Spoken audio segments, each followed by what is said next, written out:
এক দুই নয়, এক ঢিলে ৩ পাখি মারছে এডিস মশা। ডেঙ্গুর ভয়াবহতা দেখানোর পর ছড়িয়েছে চিকুনগুনিয়া আর এবার জিকা ভাইরাস। ২০১৪ সালের পর দেশে সম্প্রতি আবারও সংক্রমণ দেখা দিয়েছে জিকা ভাইরাসের। আইইডিসিআরের রিপোর্ট অনুযায়ী এখন পর্যন্ত জিকা ভাইরাসে আক্রান্ত রোগীর সংখ্যা ১১ জন। সেই সঙ্গে চিকুনগুনিয়ার কবলে পড়েছেন ৬৭ জন রোগী। বিশেষজ্ঞরা বলছেন এইবারই প্রথম দেশে একসঙ্গে ৩ ভাইরাস সংক্রমণ ছড়িয়েছে। দর্শক, আজকের বদ্যিবাড়িতে আমরা কথা বলবো এই ৩টি সংক্রামক নিয়েই। তাই বিষয় নির্ধারণ করেছি এডিস মশার এ কেমন ভয়াবহতা। স্টুডিওতে আমার সঙ্গে উপস্থিত আছেন মেডিসিন বিশেষজ্ঞ ডাক্তার ঈশিতা বিশ্বাস। ম্যাম, আপনাকে স্বাগত বদ্যিবাড়িতে। আপনাকেও ধন্যবাদ, সময় টেলিভিশনকেও ধন্যবাদ। কেমন আছেন আপনি? এই তো মশাবাহিত ৩ রোগ নিয়েই আছি। আমরা শুরু যেহেতু করছি জিকা ভাইরাস নিয়ে একটু শুরু করতে চাচ্ছি। এই টার্মটা অনেকের কাছেই অপরিচিত। শুরুতেই যদি জানতে চাই জিকা ভাইরাস আসলে কি? আচ্ছা, জিকা আসলে একটি ভাইরাসজনিত রোগ। এটা মূলত এডিস মশার কামড়ের মাধ্যমেই সংক্রমিত হয়। জি। এটি প্রথম পাওয়া গিয়েছিল ১৯৪৭ সালে উগান্ডায় জিকা বনে। ওখান থেকে পরবর্তীতে দেখা যায় মানে বিভিন্ন দেশে এটার প্রকোপ হয়। বিশেষ করে মানে কিছু ২০১৪ সালে প্রথম ইনফর্ম করা হয়, যেটা আপনি বললেন বাংলাদেশে। সাথে সাথে আমাদের ইন্ডিয়া, তারপরে নেপাল, এই সমস্ত দেশেও পাওয়া যাচ্ছে। আর বর্তমানে জিকা ভাইরাস এবছর যে আমরা পেলাম, এটার একটি কারণ হচ্ছে এডিস মশার বংশ বিস্তারের যেই সমস্ত উপকরণ লাগে দিন দিন ঢাকা শহর সহ আমাদের আশেপাশের শহরে এটা বেড়েই চলছে। সেটার কারণেই হয়তো বা এই নতুন করে আবার এই জিকা ভাইরাসের আবির্ভাব। এডিস মশা ছাড়া কি আর কোনো ছড়ানোর মাধ্যম আছে কি? হ্যাঁ, এটা কয়েকটি ভাবে আসলে যেতে পারে। একটা তো এডিস মশা অনেক সময় গর্ভবতী বা গর্ভ অবস্থায় মা থেকে শিশুতেও যেতে পারে, অনেক সময় ব্লাড ট্রান্সফিউশনের মাধ্যমেও যেতে পারে, এবং কিছু কিছু ক্ষেত্রে দেখা যায় এটা মানে সেক্সুয়ালিও অনেক সময় ট্রান্সমিটেড হয়। যেহেতু জিকা ভাইরাস নিয়ে কথা বলছি এবং এডিস মশার কথা আসছে, সেক্ষেত্রে এডিস মশা সামনে আসলেই আমাদের ডেঙ্গুর কথা মনে পড়ে। সেই সাথে এবার বলছি চিকুনগুনিয়ার কথাও। তো এ নিয়ে আসলে রোগীদের সাথে আমরা কথা বলেছিলাম, রোগীরা আমাদেরকে তাদের সমস্যার কথা জানিয়েছেন। এ নিয়ে একটি প্রতিবেদন আছে, একটু দেখে নেব।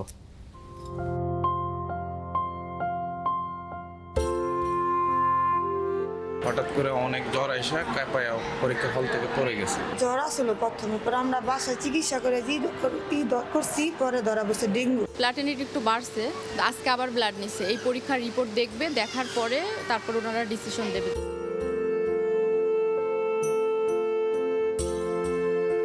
টেস্ট করা হয়েছে, দেখতেছি যে পজিটিভ, থার্ড স্টেপে চলে গেছে আর কি।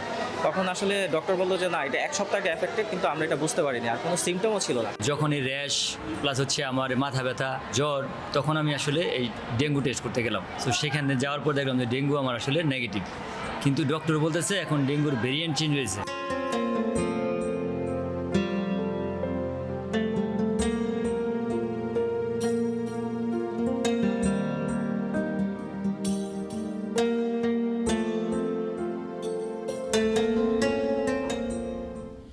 যদি একদম শেষ থেকে শুরু করতে চাই, একজন রোগী আমাদেরকে বলছিলেন যে তার ডেঙ্গুর টেস্ট করার পরও নেগেটিভ আসছে এবং তার সিমটমগুলো দেখা যাচ্ছিল, এবং চিকিৎসক বলছিলেন ভ্যারিয়েন্ট চেঞ্জ হয়েছে। এই বিষয়ে আসলে কি বলবেন?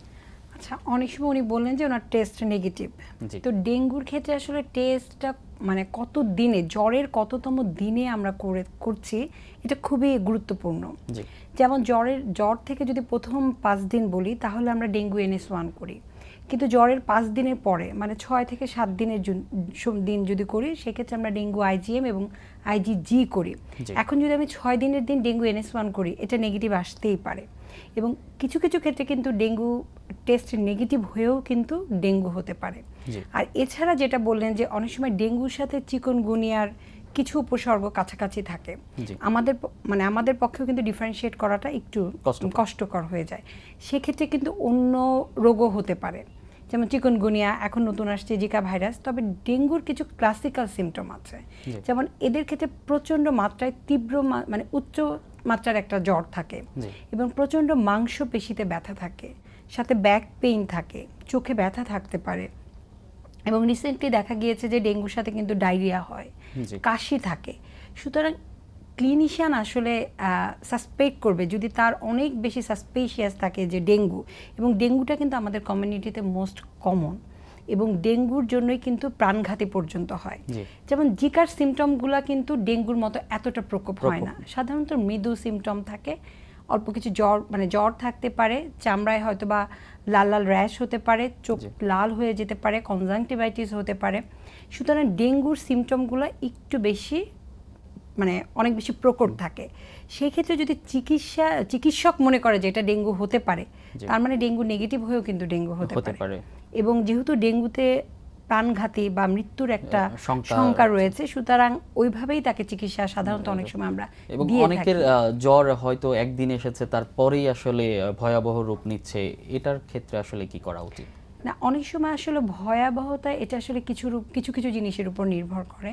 একটা হচ্ছে যেটা বললো যে ডেঙ্গু এখন স্ট্রেন চেঞ্জ করেছে, মানে ডেঙ্গুর তো আসলে 4টা সেরোটাইপ, ডেন 1, ডেন 2, ডেন 3, ডেন 4, এবং তার প্রিভিয়াসলি আগে ডেঙ্গু হয়েছিল কিনা, তার কোনো কোমরবিডিটি বা রিস্ক ফ্যাক্টর রয়েছে কিনা, যেমন যদি প্রেগনেন্ট মাদার হয়, তারপর যদি হাইপারটেনশন থাকে, তারপর যাদের ডায়াবেটিক রয়েছে, তারপর যারা কেমোথেরাপি বা ক্যান্সার পেশেন্ট, তাদের ক্ষেত্রে কিন্তু ডেঙ্গুর জটিলতা অনেক বেশি থাকে। অথবা পেশেন্ট ডাক্তার কাছে বা হসপিটালে আসছে অনেক দেরিতে, এরকম অনেক রোগী আমরা কালকে দেখেছি অনেক পাই, এর ফলেই কিন্তু জটিলতা এবং ভয়াবহতা বেশি হয়। এবং এর সাথে জিকা ভাইরাসের কথা যেহেতু বলছি, যে জিকা ভাইরাসের ভয়াবহতাটা আসলে কেমন? হ্যাঁ, জিকা ভাইরাসের ক্ষেত্রে যেটা হচ্ছে সিমটমটা মৃদু হয় 80%-এর ক্ষেত্রেই, 20%-এর ক্ষেত্রে জ্বর, র্যাশ, চোখ লাল হয়ে যেতে পারে, কিন্তু কিছু কিছু ক্ষেত্রে জটিলতা হয়, বিশেষ করে গর্ভবতী মাদের জন্য। যেমন গর্ভাবস্থায় যেহেতু মা থেকে শিশুর কাছে যেতে পারে, যদি প্রথম মানে প্রেগনেন্সির প্রথম 3 মাসে হয়, এই ক্ষেত্রে অ্যাবর্শনও হয়ে যেতে পারে বা বাচ্চাটা মায়ের গর্ভে মারা যেতে পারে। আরেকটা যেটা হচ্ছে মাইক্রোকেফালি, তার মানে মাথাটা ছোট হয়, ফলে পরবর্তীতে শিশু জন্মগ্রহণ করলেও তার মস্তিষ্ক বিকাশে বাধাগ্রস্ত হতে পারে। সুতরাং এটা তো আসলে অনেক জটিল একটা মানে সমস্যা। আর একটা কিছু কিছু ক্ষেত্রে যদিও রেয়ারলি স্নায়ুর কিছু রোগ হয়, যেটাকে আমরা জিবিএস বা গিয়েনবারি সিনড্রোম বলে থাকি। এ ধরনের কিছু রোগের মানে জটিলতা এই জিকা ভাইরাসের জন্য হতে পারে। সেক্ষেত্রে চিকিৎসা ব্যবস্থা কি কিছু আছে? আচ্ছা, সবসময় মনে রাখতে হবে যে ভাইরাস মূলত আমরা সিমটোম্যাটিক বা উপসর্গ যা থাকে তার উপর ভিত্তি করে আমরা চিকিৎসা করি। সুতরাং চিকিৎসা আসলে অলমোস্ট সেম। আমরা পেশেন্টকে বিশ্রাম নিতে বলি পর্যাপ্ত পরিমাণ, কারণ বিশ্রাম নিলে পেশেন্টের দ্রুত সুস্থ হওয়ার চান্স থাকে। সাথে হচ্ছে যেহেতু জ্বর থাকে সেহেতু প্যারাসিটামল আমরা তাকে সাজেস্ট করি। প্লাস হচ্ছে অনেক সময় র্যাশ থাকে, সেক্ষেত্রে আমরা অ্যান্টিহিস্টামিন আর প্রচুর পরিমাণ তরল জাতীয় খাবার আমরা আসলে খেতে বলি। ডেঙ্গুর জন্য আমরা পরীক্ষার কথা বলছি, জিকা ভাইরাস নির্ণয়ের জন্য কারো যদি সন্দেহ হয় যে তার জিকা ভাইরাস সে আক্রান্ত, সেক্ষেত্রে পরীক্ষা নির্ণয়ের জন্য পরীক্ষা কি রয়েছে? আচ্ছা, পরীক্ষা নির্ণয়ের জন্য 2টো টেস্ট রয়েছে, যেটা হচ্ছে RT-PCR দিয়ে আমরা টেস্ট করতে পারি, যেটা হচ্ছে জিকা ভাইরাসের জেনেটিক এটা শনাক্ত করা হয়। আর একটা হচ্ছে সেরোলজিক্যাল টেস্ট, যেটা হচ্ছে IgM এবং IgG, কিন্তু যেটা হচ্ছে এটা অ্যাভেলেবেল না বাংলাদেশে, মাত্র 2টো জায়গায় আসলে এটা হয়, যেটা হচ্ছে ICDDRB আর IDCR। যেহেতু এটা আসলে একটু এক্সপেন্সিভ প্লাস অ্যাভেলেবেল না, সুতরাং আমরা চাইলেই এই টেস্ট আসলে করতে পারি না। যদি আমরা সাসপেক্ট করি সেক্ষেত্রে হয়তো বা এই 2টো টেস্টে এই 2টো জায়গায় আমরা পাঠাই।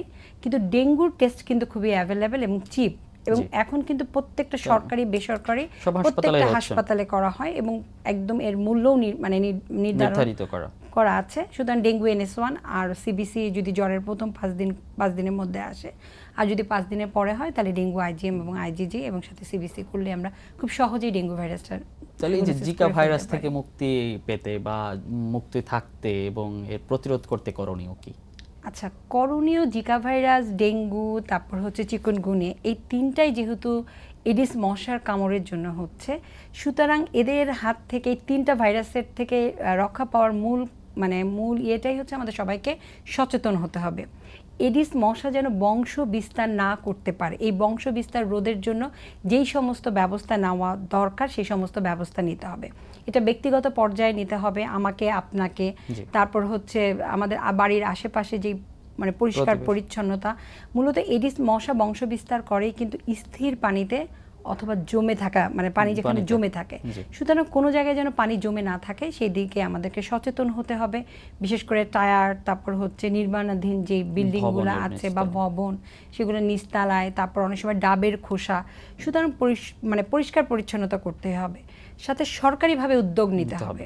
এই এডিস মশা যেন বংশ বিস্তার না করে, এই জন্য মশার স্প্রে বা মানে মশার বংশ বিস্তার না করার জন্য যে সমস্ত সিটি কর্পোরেশন থেকে যে ধরনের ব্যবস্থা নেওয়া সেরকম দরকার ব্যবস্থা নিতে হবে। সেগুলো নিতে হবে।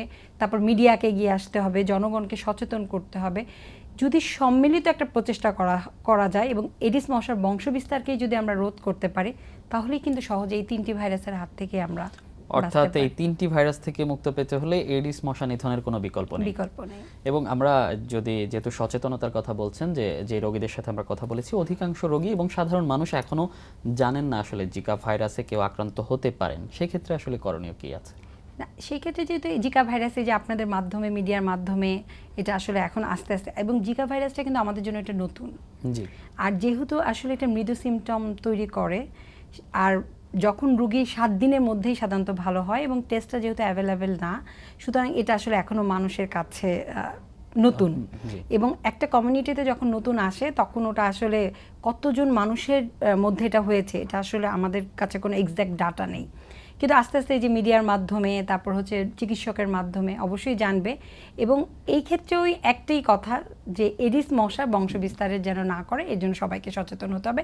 যার যার যতটুকু সম্ভব ব্যক্তিগত পর্যায়ে পরিষ্কার পরিচ্ছন্নতাকে জোর দিতে হবে। এখনো আমাদের কাছে সেই রকম কোনো পরিসংখ্যান নেই, তবে এখনই কি উদ্বিগ্ন হওয়ার মতো কোনো পরিস্থিতি তৈরি হয়েছে কিনা, আপনার কি মনে হয়? না, কিছু আমিও চেম্বারে বা হসপিটালে রাউন্ডে আমরাও কিছু সাসপেক্ট করছি, যেমন যে ক্ষেত্রে একটা জ্বর থাকছে, র্যাশ, কনজাংটিভাইটিস, তারপর ডেঙ্গু নেগেটিভ আসছে এবং দেখা যায় 2-4 দিন 5 দিনের মধ্যেই ভালো হয়ে যাচ্ছে। জি। কিন্তু যেটা হচ্ছে যে অবশ্যই এখন হয়তো বা না, কিন্তু এটা নিয়ে অবশ্যই এখনই কথা বলতে হবে। জি। এটা হয়তো বা পরের বছর এটা আউটব্রেক হতে পারে। এবং সবচেয়ে বড় জটিলতা যেহেতু প্রেগনেন্ট মাদার জন্য, সুতরাং এই আজকে শিশুতে পরবর্তী ভবিষ্যৎ প্রজন্ম, অবশ্যই। তার যদি মস্তিষ্ক বিকাশের বাধাগ্রস্ত হয়, তাহলে তো এটা একটা অসুস্থ জাতির জন্য এটা আসলে শঙ্কাজনক। সুতরাং এই ব্যাপারে তো অবশ্যই কথা বলতে হবে সবাইকে। এবং সেই সঙ্গে আমরা চিকুনগুনিয়া নিয়ে কথা বলছিলাম। চিকুনগুনিয়ার কি ধরনের সিমটম নিয়ে আপনাদের কাছে আসছে? আচ্ছা, চিকুনগুনিয়ার পেশেন্ট এবার পাচ্ছি, গত 2-3 বছর আগেও একবার আউটব্রেক হয়েছে। 7 বছর হয়ে গেছে, হ্যাঁ, সম্ভবত 7 বছর আগে। চিকুনগুনিয়ার ক্ষেত্রেও যেটা হচ্ছে যে পেশেন্টের জ্বর থাকে, এটা আসলে হাই গ্রেড টেম্পারেচারই থাকে, সাথে প্রচণ্ড জয়েন্ট ব্যথা থাকে। ডেঙ্গুর সাথে এটাই খুবই পার্থক্য, প্রচণ্ড জয়েন্ট পেইন থাকে এবং সাথে জয়েন্ট সোয়েলিং বা জয়েন্ট ফুলে যেতে পারে। অনেক সময় পেশেন্ট এসে আমাদেরকে বলে যে আমি সোজা হয়ে দাঁড়াতে পারছি না, এবং চিকুনগুনিয়ার পেশেন্ট যখন আমাদের চেম্বারে ঢুকে আমরা মোটামুটি বুঝতে পারি। আচ্ছা। মানে হয়তো বা সে নিচু হয়ে আসতেছে বা তার হেল্প লাগছে ঢুকার জন্য, হাঁটার জন্য। তারপর অনেক সময় হুইল চেয়ারে পেশেন্ট আসে, তো এই ধরনের সিমটম থাকে। এছাড়াও অনেক সময় দেখা যায় র্যাশ হয়, সারা শরীরে লাল লাল র্যাশ নিয়ে আসে এবং দেখা যায় 7 দিনের মধ্যে ভালো হয়ে যাওয়ার পরও কিছু কিছু রোগীর ক্ষেত্রে এই জয়েন্ট ব্যথাটা 4 থেকে 6 সপ্তাহ পর্যন্ত থাকতে পারে। সেক্ষেত্রে চিকিৎসা ব্যবস্থা কি কোনো আলাদা কিছু আছে বা তাদের কি হাসপাতালে ভর্তি হতে হচ্ছে? চিকুনগুনিয়ার ক্ষেত্রে আসলে দেখা যায় যে যাদের জয়েন্ট পেইনটা অনেক বেশি থাকছে, জি, তাদের হয়তো বা কিছু অল্প সংখ্যক রোগীর ভর্তি হতে আমরা বলি। তবে সাধারণত বাসায় চিকিৎসা নিলেই অধিকাংশ রোগী ভালো হয়ে যায়। মূলত আমরা আসলে এখানেও বেড রেস্ট নিতে বলি, জ্বরের জন্য প্যারাসিটামল, এবং কিছু কিছু ক্ষেত্রে আমরা NSAIDs, যেটা হচ্ছে non steroidal anti inflammatory drugs বা কিছু ব্যথানাশক ওষুধ, এগুলো আসলে চিকুনগুনিয়ার ক্ষেত্রে আসলে আমরা সাজেস্ট করে থাকি। সেটা আসলে চিকিৎসক সিদ্ধান্ত নিবে।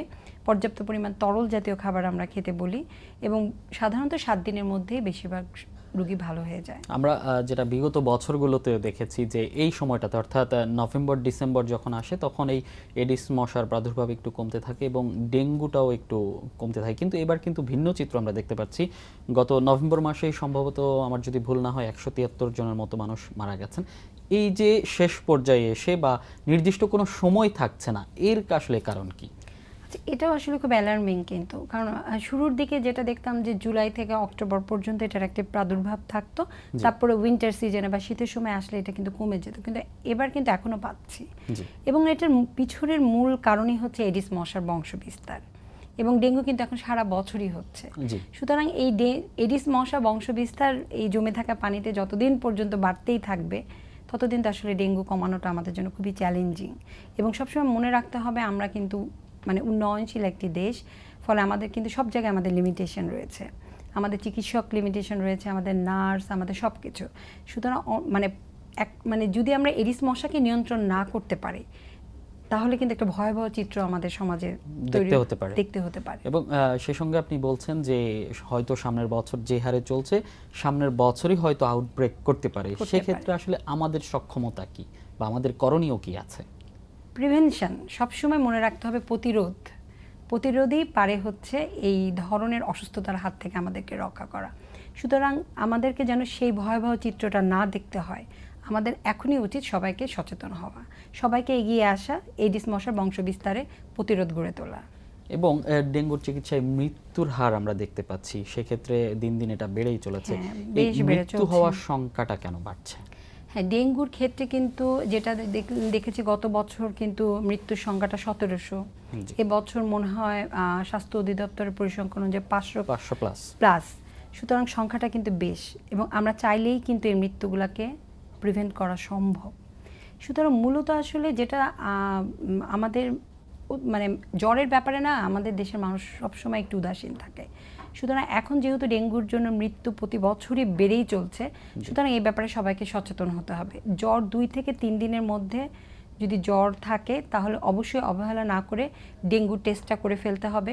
টেস্ট অনুযায়ী যদি খুব তাড়াতাড়ি চিকিৎসকের পরামর্শ নেয় তাহলে চিকিৎসকের পরামর্শ নিয়েই কিন্তু 80% রোগীই কিন্তু বাসায় ভালো হয়ে যাওয়া সম্ভব। সুতরাং এই ব্যাপারে যেন কোনো আমরা গাফিলতি না করি, এবং কখন ডেঙ্গু রোগী আমাদের হাসপাতালে ভর্তি হতে হবে সেই ব্যাপারে কিন্তু সবাইকে জানতে হবে। এই উপসর্গ বা এই সাইনগুলোকে আমরা বলি ওয়ার্নিং সাইন। ডেঙ্গু রোগীর মধ্যে যদি প্রচণ্ড পেটে ব্যথা শুরু হয় বা অনেক বেশি বমি হতে থাকে, ডায়রিয়া হতে থাকে, শরীরে কোনো জায়গা থেকে যদি রক্তপাত হয় বা ব্লিডিং শুরু হয়, এবং ডেঙ্গু রোগীদের ক্ষেত্রে কিন্তু আমরা সবসময় বলি যে ব্লাড প্রেশার মাপার জন্য প্লাটিলেটে আসলে আতঙ্কিত হওয়ার দরকার নেই, কিন্তু ব্লাড প্রেশারটা কমে যাচ্ছে কিনা, তার সিস্টোলিক ব্লাড প্রেশারটা কমে যাচ্ছে কিনা, তার ডায়াস্টোলিক ব্লাড প্রেশারটা কমে যাচ্ছে কিনা, তাহলে অবশ্যই দেরি না করে আপনি চিকিৎসকের পরামর্শ নেবেন এবং হাসপাতালে ভর্তি হবেন। সেক্ষেত্রে যারা দ্বিতীয়বার কিংবা তৃতীয়বার আক্রান্ত হচ্ছেন তাদের ভয়াবহতাটা আসলে? তাদের ভয়াবহ এবং তাদের জটিলতা হওয়ার সম্ভাবনা বেশি থাকে। তাদের ডেঙ্গু যে সমস্ত জটিলতার জন্যই আসলে ডেঙ্গু রোগীরা মারা যায়, যেমন ডেঙ্গু হেমোরেজিক শক সিনড্রোম বলি, তারপর হচ্ছে এক্সপান্ডেড ডেঙ্গু সিনড্রোম বলি। ডেঙ্গুর জন্য দেখা যায় আমাদের যে গুরুত্বপূর্ণ অঙ্গ প্রত্যঙ্গ আছে সেগুলো একসময় কাজ করতে পারে না, সুতরাং তাদের ক্ষেত্রে কিন্তু জটিলতা হওয়ার সম্ভাবনা অনেক বেশি থাকে। সুতরাং তারা তো অবশ্যই চিকিৎসকের পরামর্শ নেবেন, এবং চিকিৎসকের পরামর্শ অনুযায়ী শুধুমাত্র মানে কখন ভর্তি হতে হবে একটু সচেতন থাকলেই কিন্তু আমরা এই মৃত্যুগুলা মানে কমিয়ে আনতে পারি। অর্থাৎ আমরা একদমই শেষ পর্যায়ে চলে এসেছি। আমাদের দর্শক যারা দেখছেন তাদের উদ্দেশ্যে যদি আমরা এই যে ডেঙ্গু, চিকুনগুনিয়া এবং জিকা ভাইরাসের কথা বলছি, এই 3টি ভাইরাস থেকে যদি আমরা মুক্ত থাকতে চাই, প্রতিরোধ করতে চাই, আমাদের কি করণীয় আছে এই বিষয়ে যদি একটু বলতেন। সুপ্রিয় দর্শক, এতক্ষণ আমাদের সাথে থাকার জন্য সবাইকে অসংখ্য ধন্যবাদ। এই 3টি ভাইরাসের হাত থেকে বাঁচার জন্য সবার কাছে আমাদের অনুরোধ থাকবে, অবশ্যই আমাদের বাড়ির আশেপাশে যেন পরিষ্কার পরিচ্ছন্ন আমরা রাখি, আমরা যেন সবাই মশারি ব্যবহার করি, মশারি স্প্রে ব্যবহার করি, বিশেষ করে যাদের বাসায় বাচ্চা রয়েছে তাদের ক্ষেত্রে ফুল স্লিভ আমরা ব্যবহার করতে পারি, এবং যদি আমরা ডেঙ্গু রোগ বা সাসপেক্ট করি তাহলে অবশ্যই দেরি না করে আমরা চিকিৎসকের পরামর্শ নেই। খুব ভালো থাকবেন, সুস্থ থাকবেন। অসংখ্য ধন্যবাদ আপনাকে আমাদের বদ্যিবাড়িতে আসার জন্য। আপনাকেও ধন্যবাদ। দর্শক, কথা হয়েছে 3টি ভাইরাস নিয়ে, ডেঙ্গু, চিকুনগুনিয়া এবং জিকা ভাইরাস। এই যে সচেতনতাই পারে আমাদেরকে মুক্ত রাখতে, তাই সচেতন হন, সুস্থ থাকুন আর সঙ্গে থাকুন সময়ের।